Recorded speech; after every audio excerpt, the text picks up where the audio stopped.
German voters are deciding who will run their next government, following the collapse of the three-way coalition under Chancellor Olaf Scholz of the center-left Social Democrats. The opposition Conservatives, an alliance of the Christian Democrats and the Christian Social Union, have been leading nationwide polls for more than 2 years. They are trailed by the far-right Alternative for Germany, AfD party. But what are the issues fueling this snap election? Germany has long been Europe's biggest economy, but for the past 2 years, it's been in decline. Rising energy prices played a big role in that, and they remain a formidable challenge for both households and businesses. Friedrich Merz, the CDU opposition leader, had strong words for Olaf Scholz, arguing he led Germany into economic crisis while Chancellor. Ich Ihnen sagen, Herr Bundeskanzler, bin ich einigermaßen erstaunt, welche Wahrnehmung Sie haben. Wir sind jetzt im 3. Jahr einer Rezession. Das hat es in Deutschland noch nie gegeben. Das zu stoppen wird eine Riesenkraftanstrengung. Also ich muss Ihnen einfach sagen, ich bin einigermaßen erschüttert, mit welcher Wahrnehmung Sie hier heute Abend den Zustand unserer Wirtschaft. A slew of violent attacks linked to foreign suspects have raised concerns about both security and migration, prompting political parties to demand stricter measures on migration. Germany's net population rose by over 3.5 million between 2014 and 2024, driven entirely by migration. Since 2022, Germany has taken in over 2 million refugees. The AfD party, Alice Weidel in particular, has called for borders to be closed and asylum seekers to no longer have the right to family reunification. Für was ich stehe, ist, diese illegale Migration zu stoppen und dass wir uns von den Menschen trennen, die illegal sich in unserem Land aufhalten und die straffällig geworden sind. The conservative Christian Democrats have also adopted a stricter stance on immigration, including pushing back asylum seekers at the borders. Some voters believe that the parties themselves have made this a red-button issue. One of the things that moves people in Germany most might be the topic of migration, because not necessarily on their own accounts, but because it's a topic that has been raised by all of the major parties and thus has set a movement into place with the people as well.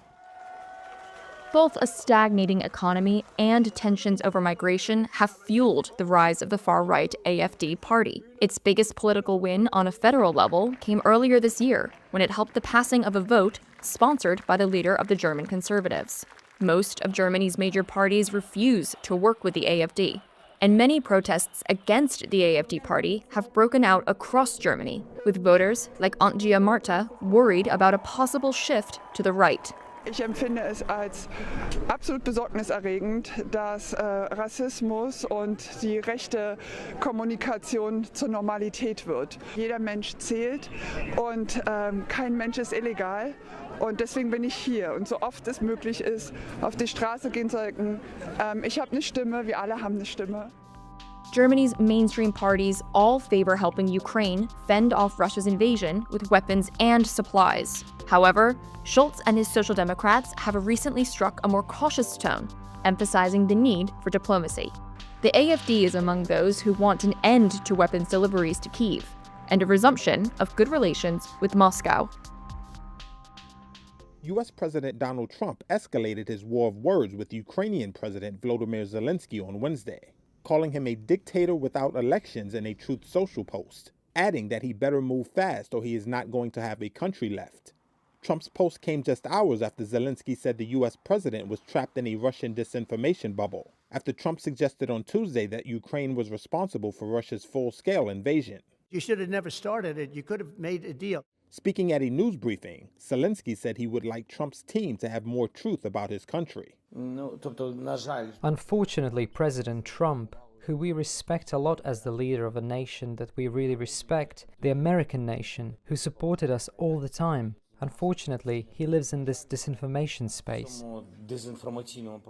Zelensky also said Trump's assertion that his approval rating was just 4% was Russian disinformation, and that any attempt to replace him would fail. An early February poll from the Kyiv International Institute of Sociology shows 57% of Ukrainians trust their president. Trump's comments criticizing Zelensky come as the war between Ukraine and Russia nears its 3-year mark, following Russia's invasion on February 24, 2022. Russia has seized some 20% of Ukraine and is slowly but steadily gaining more territory in the east. Zelenskyy's 5-year term was supposed to end in 2024, but presidential and parliamentary elections cannot be held under martial law, which Ukraine imposed in February 2022 in response to Russia's invasion. The war of words between Trump and Zelensky comes after a phone call between Trump and Russian President Vladimir Putin last week, which upended U.S. policy to isolate Russia over its invasion of Ukraine. It also follows talks between senior U.S. and Russian officials on ending the war that did not include Ukraine or Europe. On Wednesday, Putin praised the outcome of those talks in Saudi Arabia, saying, quote, "I rate them highly," and added that Ukraine would not be excluded from negotiations to end the war. Meanwhile, Trump's envoy for Ukraine, Keith Kellogg, met with Zelensky in Kyiv on Wednesday. He told reporters he was there to listen and said he understood Ukraine's need for security guarantees. U.S. President Donald Trump has told the Justice Department to get rid of all remaining Biden-era U.S. attorneys. The White House has already sent termination notices to several of them, while others have quit. Dozens of career DOJ officials who normally remain in office from one administration to the next have also been fired or quit since Trump took office. And the DOJ said on Wednesday, Trump intends to nominate advisors from his first term, people who have been loyal to him, to top Justice Department posts. The president has vowed to shake up the Justice Department, which he says was used against him during his years out of power. He has claimed without evidence that the department had been politicized like never before. In a Truth Social post on Tuesday, Trump said, quote, "We must clean house immediately and restore confidence. America's golden age must have a fair justice system. That begins today." The DOJ did not immediately respond to a request. Donald Trump says an announcement on tariffs will come over the next month or sooner. Speaking at a conference in Miami, the US president appeared to add lumber to the list of likely targets, and he again claimed that the threat of tariffs was producing results. A lot of car companies are calling. They called me, three of the majors, they called and they said, we're looking all over the place. We want to be there.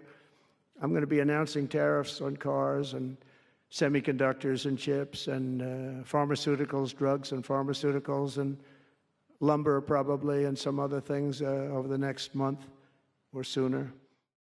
Since returning to office, Trump has imposed a range of new tariffs.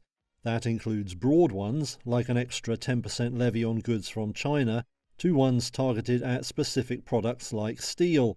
Though Trump says they will create jobs and raise revenue, many economists warn the moves could spur inflation. Minutes of the last Federal Reserve policy meeting, released Wednesday, show policymakers there are concerned that tariffs could drive prices higher. That might halt interest rate reductions for now. And there are signs that some voters share those concerns. A Reuters Ipsos poll found 53% of Americans now think the economy is on the wrong track, up 10 percentage points on last month. Only 32% approved of Trump's performance on inflation, and his overall approval rating fell. Reuters also spoke to voters in Miami and here in Phoenix, Arizona. At least some connect trade policy to rising prices.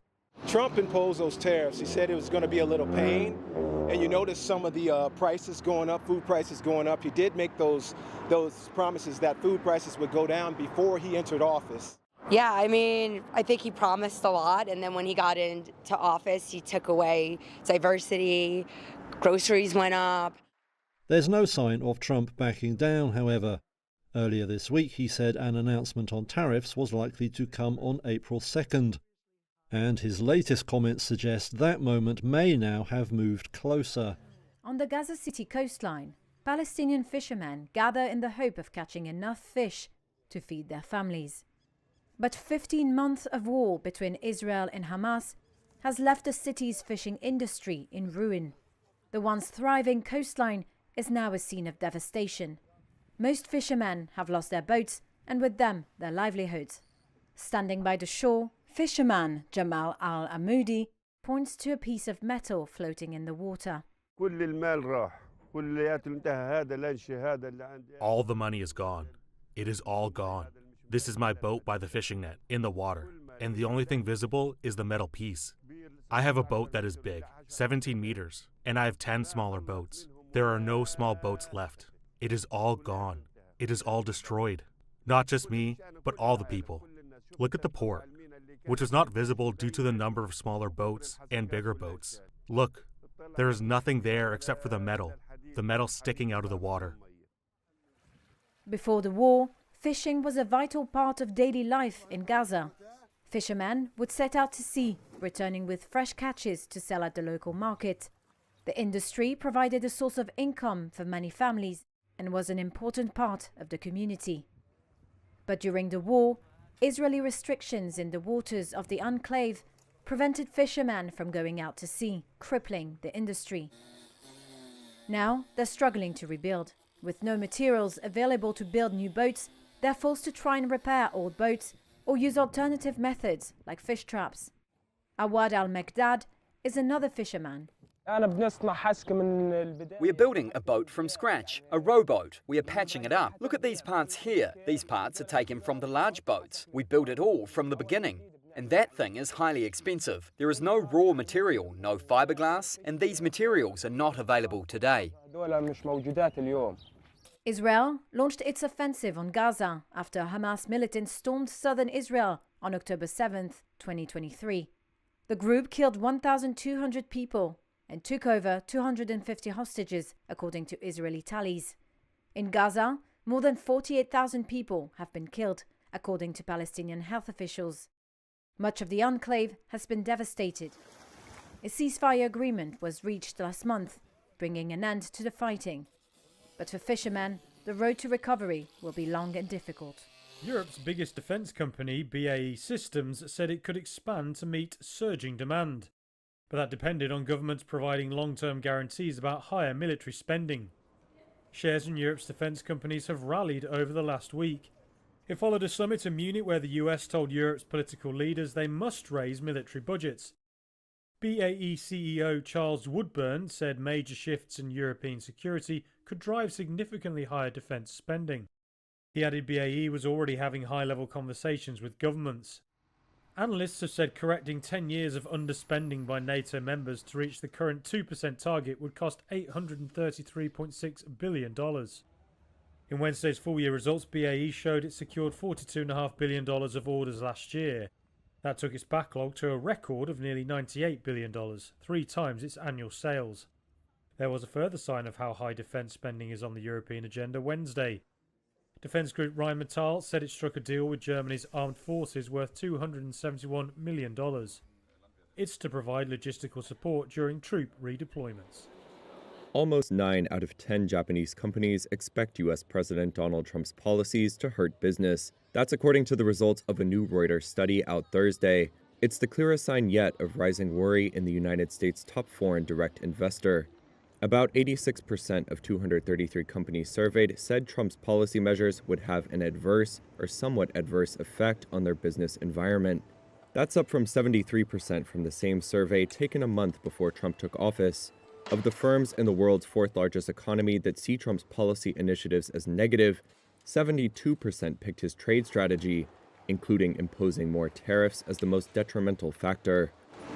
Trump has already announced 25% tariffs on steel and aluminum imports, imposed 10% duties on goods from China, and has threatened Canada and Mexico with steep measures that are on a 30-day hold. Earlier this week, Trump threatened tariffs, quote, in the neighborhood of 25% on auto imports as soon as April 2nd. While Japan does not impose tariffs on cars, the U.S. government said during Trump's first term that a variety of non-tariff barriers impeded access to Japan's automotive market. Meanwhile, about a quarter of the companies that said they see Trump as bad for business picked deepening friction between the United States and China as their main concern. Japan, a firm U.S. ally, is also deeply reliant on China as both a manufacturing base and a key market for its machinery and other exports. Microsoft says it has created a new chip that shows quantum computing is much closer than recently believed. Quantum computers hold the promise of carrying out calculations that would take today's systems millions of years. But the fundamental building block of quantum computers, called a qubit, is extremely difficult to control and prone to errors. Microsoft says its Majorana 1 chip is less prone to those errors than rivals, providing as proof a scientific paper set to be published in academic journal Nature. The chip has been in the works for nearly 2 decades and has a new type of material. This is Microsoft's Chetan Nayak in a video provided by the company. It's called a topological superconductor, or topoconductor for short. And this is something that people have hypothesized for decades. But no one had really reliably created this in the laboratory or been able to harness it for quantum information processing. Google last year showed off its own new quantum chip, saying that commercial applications are only 5 years away. IBM said large-scale quantum computers will be online by 2033. Microsoft did not give a timeline for when its chip would be scaled up to quantum computers that can outpace today's machines. But in a blog post, the company said it would be, quote, years, not the decades. PC market just might be showing signs of life. On Thursday, Lenovo said its sales jumped 20% over the third quarter. That took revenue to almost $19 billion, well ahead of analyst estimates. Net profit also almost doubled forecasts. The numbers will cheer PC market watchers, though the outlook for the sector remains uncertain.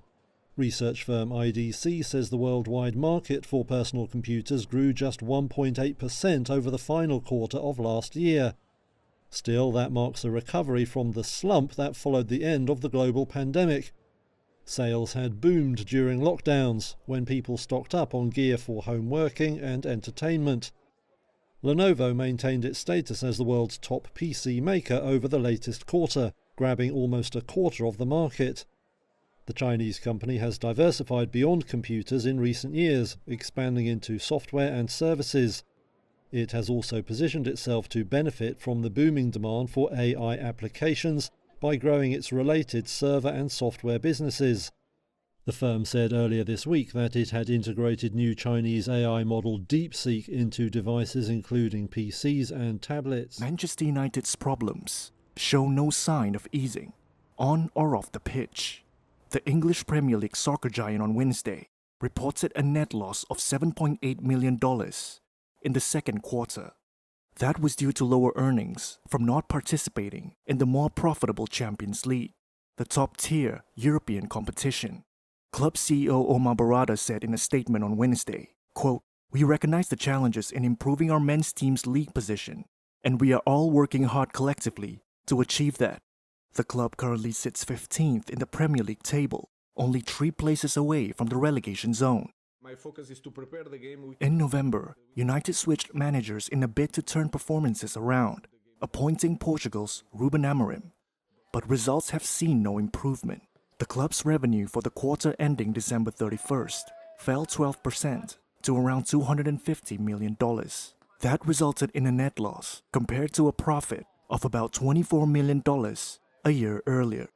Even so, United expects annual profit to hit the top of its forecast range at around $200 million and is keeping its full-year revenue forecast unchanged.